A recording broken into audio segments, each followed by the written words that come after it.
الحمد لله إن الحمد لله نحمده ونستعينه ونستغفره ونؤمن به ونتوكل عليه ونعوذ بالله من شرور أنفسنا ومن سيئات أعمالنا من يهده الله فلا مضل له ومن يضلله فلا هادي له ونشهد أن لا إله إلا الله وحده لا شريك له ونشهد أن سيدنا وحبيبنا وسندنا ومولانا محمدا عبده ورسوله أما بعد فقد قال الله تعالى في كلامه المجيد والفرقانه الحميد فأعوذ بالله من الشيطان الرجيم بسم الله الرحمن الرحيم يا أيها الذين آمنوا توبوا إلى الله توبة نصوحا إلى آخر الآية الحمد لله সমস্ত প্রশংসা সমস্ত গুণগান সমস্ত আরাধনা সে মহান আল্লাহ সুবহানাহু ওয়া তাআলার উদ্দেশ্যে যে আল্লাহ সুবহানাহু ওয়া তাআলা আমাদেরকে বড় ভালোবেসে দয়া করে একটি গুরুত্বপূর্ণ সভাস্থলে আসার এবং বসার এবং কিছু কোরআন এবং হাদিসের আলোচনা শোনার তৌফিক দান করেছেন তার শুকরিয়া আমরা সকলেই বলি আলহামদুলিল্লাহ। তারপরে জানাই जाके नामदार ताजदार मदीना अहमद मुजतफा मुहम्मद मुस्तफा सल्लल्लाहु अलैहि वसल्लमेর অক্লান্ত পরিশ্রম এবং মেহনতের মাধ্যম দিয়ে আমরা একটি খুব সুন্দর সহজ এবং সরল দিন পেয়েছি, যে দিনটির নাম হচ্ছে ইসলাম।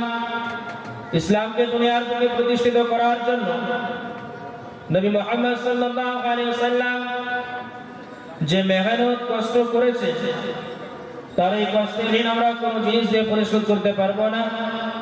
তবে তেনার আত্মার কল্যাণের সাথে আমরা সকলেই তার প্রতি হাজার করে দরুদ এবং সালাম পাঠাই, সকলেই বলি সাল্লাল্লাহু আলাইহি ওয়াসাল্লাম। তো সম্মানিত হাজির, তো সংক্ষিপ্ত সময়ে সংক্ষিপ্ত আকারে আল্লাহ পাক যদি তৌফিক দেন তাহলে কিছু আলোচনা করব ইনশাআল্লাহ। তো আমার আলোচনার বিষয়বস্তু হলো তওবা সম্পর্কে। কেননা দুনিয়াবী জিন্দেগিতে আমরা সকলেই কম বেশি গুনাহগার। কোন ব্যক্তি এই কথা বলতে পারবে না যে আমি গুনাহগার নই, আমি পাপী নই, এই কথাটি কেউ বলতে পারবে না। সকলেই কম বেশি গুনাহগার। তো গুনাহ করার পরে যে ব্যক্তি আল্লাহ সুবহানাহু ওয়া তাআলার দরবারে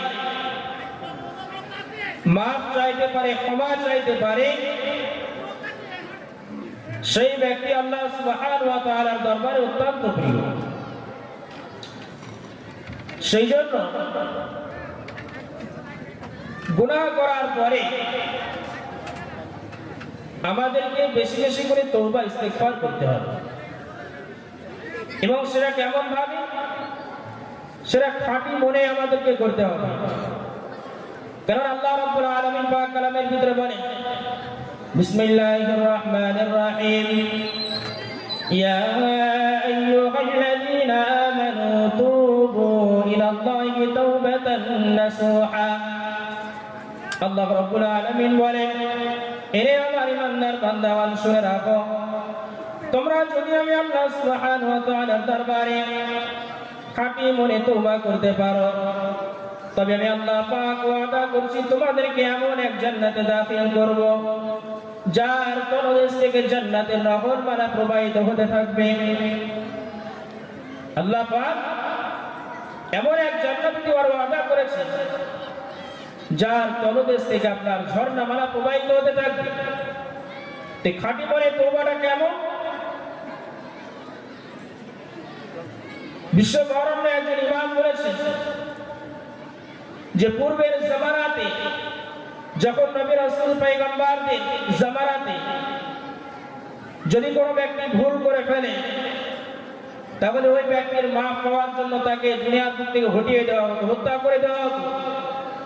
কিন্তু আমাদের নবী মুহাম্মদ সাল্লাল্লাহু আলাইহি সাল্লামের শরীয়ত এতটা সুন্দর, বরং হত্যা নয়, বরং সে যদি আল্লাহর দরবারে খাঁটি দিলে কাকুতি মিনতি করে চোখের পানি ফেলে আল্লাহর দরবারে যদি মাফ চাইতে পারে, আল্লাহ পাক তার গুনাহগুলিকে ক্ষমা করে দেন।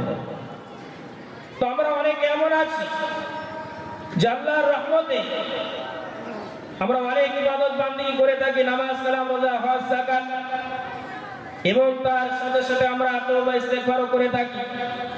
আবার দেখা যাচ্ছে তওবা ইস্তেগফার করার পরে আবার ওই সমস্ত গুনাহে আবার লিপ্ত হচ্ছি। কিন্তু না, তওবার ভিতরে যদি তিনটে শর্ত পাওয়া যায় তবে ওটা হচ্ছে খাঁটি তওবা। যে তওবা থেকে আমি আপনি যে গুনাহ থেকে মাফ চাচ্ছি, ওই গুনাহের কাজকে আমাদেরকে সম্পূর্ণরূপে বর্জন করা। দ্বিতীয়ত, বিগত গুনাহের জন্য আমাদের লজ্জিত হওয়া। আর তৃতীয় নাম্বার, ওই সমস্ত গুনাহের কাজগুলি না করার জন্য প্রতিজ্ঞা করা। সম্মানিত হাজির, মনে রাখবেন আল্লাহ সুবহানাহু ওয়া তাআলা সবচাইতে তাদেরকে বেশি ভালোবাসেন। কাদেরকে? ইন্নাল্লাহা ইউহিব্বুত তাওয়াবিন ওয়া ইউহিব্বুল মুতাতাহহিরিন। যারা কিনা আল্লাহর দরবারে তওবা চাইতে পারে, মাফ চাইতে পারে আর পবিত্র থাকে, আর তাদেরকে এমন ভালোবাসে যদি কোনো বান্দা ভুল করে আল্লাহর দরবারে মাফ চেয়ে নিতে পারে পাপ কাজ করার পরে, তাহলে আল্লাহ সুবহানাহু ওয়া তাআলা তার প্রতি কতটা খুশি হন। বিশ্বনবী সাল্লাল্লাহু আলাইহি ওয়াসাল্লামের একটি হাদিস, বিশ্বনবী সাল্লাল্লাহু আলাইহি ওয়াসাল্লাম সাহাবাদেরকে বলছেন, হে সাহাবারা শুনে রাখো, যে একজন মুসাফির ব্যক্তি কোন এক জায়গায় মরুভূমিতে সফর করার জন্য গিয়েছে, তো ঘটনাক্রমে সে যাতে করে সওয়ারি করে গিয়েছে, তার সেই সওয়ারিটি হারিয়ে গিয়েছে। তো ওই যে বান্দা মুসাফির ব্যক্তি অনেক হতাশ হয়ে যায় যে কোথায় আমার সওয়ারিটি গিয়েছে। তো ওই মুসাফির ব্যক্তি অনেক খোঁজাখুঁজি করার পরে যখন পেল না, তখন ওই মুসাফির ব্যক্তি হতাশ হয়ে একটি গাছের নিচে আপনার আরাম করে। যখন আরাম করার পরে ঘুম চলে আসে, ঘুম আসার পরে যখন ঘুমটি ভেঙে যায়, ভেঙে যাওয়ার পরে ওই ব্যক্তি দেখতে পায় যে তার সেই সওয়ারিটি তার ওই পাশেই বাঁধা রয়েছে। তখন ওই বান্দা মুসাফির ব্যক্তি তার সওয়ারি দেখে এতটা খুশি হয়ে যায় যে ওই বান্দা তখন বলে ফেলে, আল্লাহুম্মা আনতা আবদি ওয়া আনা রাব্বুক, আল্লাহুম্মা আনতা আবদি ওয়া আনা রাব্বুক, যে হে আল্লাহ, তুমি আমার বান্দা, আমি তোমার প্রভু। যে হে আল্লাহ, তুমি আমার বান্দা, আমি তোমার প্রভু। সম্মানিত হাজিরিন, ওই মুসাফির ব্যক্তি আনন্দে আত্মহারা হয়ে ভুল বলে ফেলল। এতটা খুশি যে আনন্দে আত্মহারা হয়ে সে যে কথাটি বলতে চেয়েছিল সেই কথাটি তার মুখ থেকে বার হয়নি। ওই ব্যক্তির যে আল্লাহ পাক বেশি খুশি হন যখন কোনো বান্দা আল্লাহর দরবারে গুনাহ করার পরে মাফ চাইতে পারে। বনি ইসরাইলের জামানাতে একজন ব্যক্তি ছিল, আমরা অনেকেই ভাবি যে আমরা বড় বড় গুনাহের কাজ করেছি, এই গুনাহগুলিকে আল্লাহ পাক ক্ষমা করবেন কিনা। মনে রাখবেন, বনি ইসরাইলের জামানাতে একজন ব্যক্তি ছিল যে আপনার 100 জন ব্যক্তিকে হত্যা করেছিল। বিশ্বনবী সাল্লাল্লাহু আলাইহি ওয়াসাল্লাম সাহাবাদেরকে বলছেন যে হে সাহাবারা শোনো, তোমাদের কাছে আমি এমন একটি ঘটনা শোনাবো যেটা বনি ইসরাইলের জামানাতে ঘটেছিল। যে একজন আল্লাহর বান্দা ছিল যে কিনা অনেক গুনাহ করার পরে দুনিয়াবি জিন্দেগিতে 99 জন ব্যক্তিকে হত্যা করেছিল। তো ওই বান্দা তার মনটি যখন নরম হয়ে যায়, তখন ওই বান্দা একজন ইহুদি আলেমের কাছে যায়। ইহুদি আলেমকে গিয়ে বলে যে হে ভাই, হে আলেম, বলো আল্লাহ পাক কি আমাকে ক্ষমা করবেন কিনা বলো। ইহুদি আলেম তখন বলে যে তুমি এতটা গুনাহ করেছো, 99 জন মানুষকে হত্যা করেছো, তোমার গুনার কোনো ক্ষমা নাই, ক্ষমা নাই, তুমি এখান থেকে চলে যাও।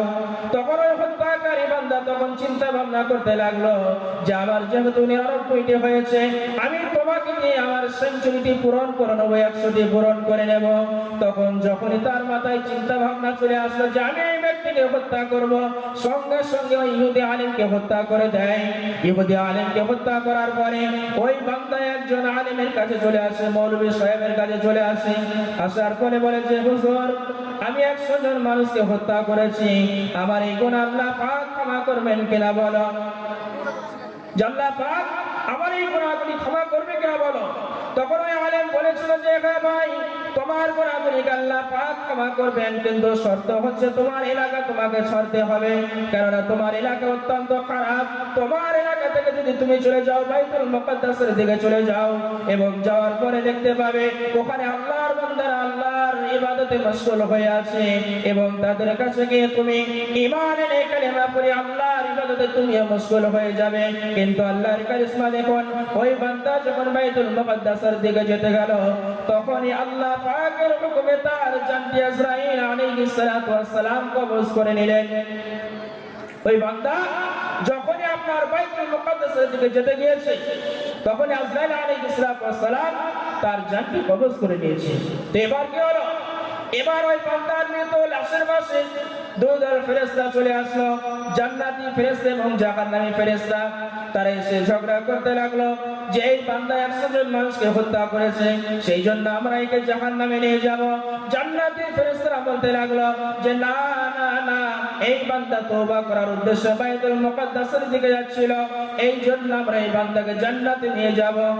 তখন আল্লাহ পাক কি করলেন, একজন ফেরেশতাকে মানুষের আকৃতি ধারণ করে তাদের মীমাংসা করার জন্য পাঠালেন। তখন ওই ফেরেশতা এসে বলল যে ঠিক আছে, আমি তোমাদের মীমাংসা করে দিচ্ছি, যে এই বান্দার লাশ থেকে দেখো, ওই বান্দা যেখানে মৃত্যুবরণ করেছে সেখান থেকে তার বাড়িটি মেপে দেখো, যদি তার বাড়িটি কাছে হয়ে যায় তারপরে একে তোমরা জাহান্নামে নিয়ে যাবে, আর যদি বাইতুল মুকাদ্দাস কাছে হয়ে যায় তারপরে তোমরা জান্নাতে নিয়ে যাবে। আল্লাহ পাক সঙ্গে সঙ্গে তখন কি করলেন, বাইতুল মুকাদ্দাসের পথকে বললেন যে হে বাইতুল মুকাদ্দাসের রাস্তা তুমি নিকট হয়ে যাও, এই ঘরের রাস্তা তুমি দীর্ঘ হয়ে যাও। যখনই বাবা কোনো দেখা গেল বাইতুল মুকাদ্দাস তার নিকটে হয়ে গেল, সঙ্গে সঙ্গে তখন কি করলো, ওই বান্দাকে জান্নাতি ফেরেশতারা তাকে নিয়ে জান্নাতে চলে গেল। ওই বান্দাকে জান্নাতে নিয়ে চলে গেল, কেননা বাইতুল মুকাদ্দাস তার নিকটে ছিল।